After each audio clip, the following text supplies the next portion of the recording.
Assalamualaikum warahmatullahi wabarakatuh. Selamat datang di video pembelajaran dengan saya Muhammad Hidayatul Amin di mata pelajaran Informatika kelas 10 dengan materi yang akan kita bahas yaitu algoritma dan flowchart. Sebelumnya ada yang sudah tahu apa itu algoritma?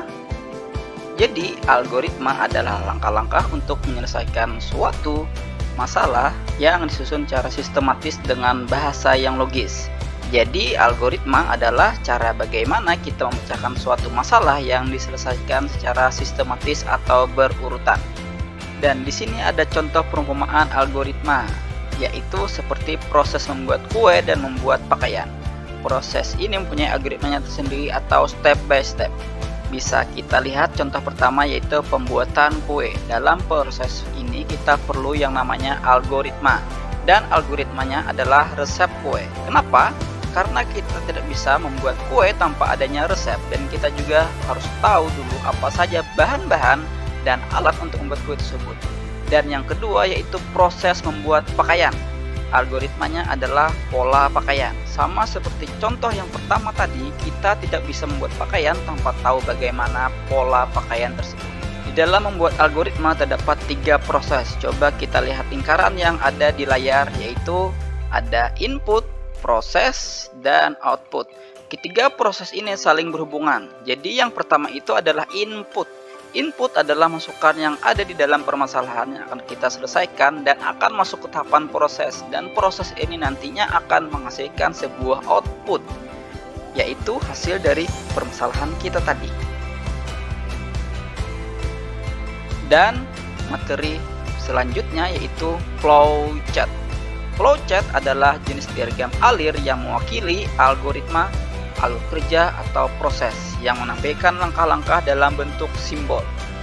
Flowchart ini merupakan simbol yang nantinya dijadikan sebagai bagan untuk menjelaskan berbagai hal yang berhubungan dengan algoritma yang telah kita buat tadi.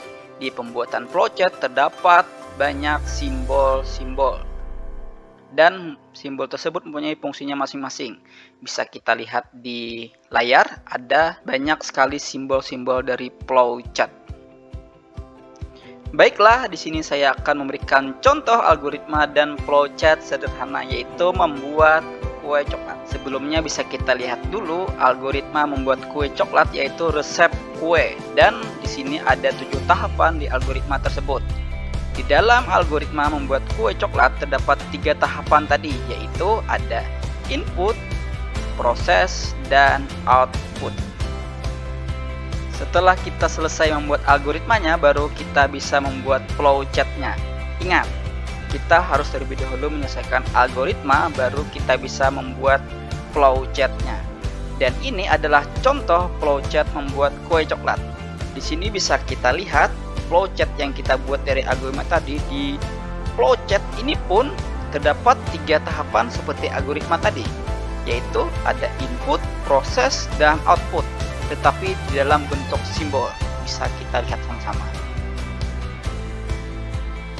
Oke, jadi saya akan menyimpulkan hasil pembahasan materi kita kali ini, yaitu algoritma adalah proses atau tahapan penyelesaian masalah yang disusun secara sistematis. Sedangkan flowchart adalah bagian dari algoritma yang berupa simbol-simbol. Demikian materi kali ini, saya Muhammad Hidayatul Amin, izin pamit. Wassalamualaikum warahmatullahi wabarakatuh.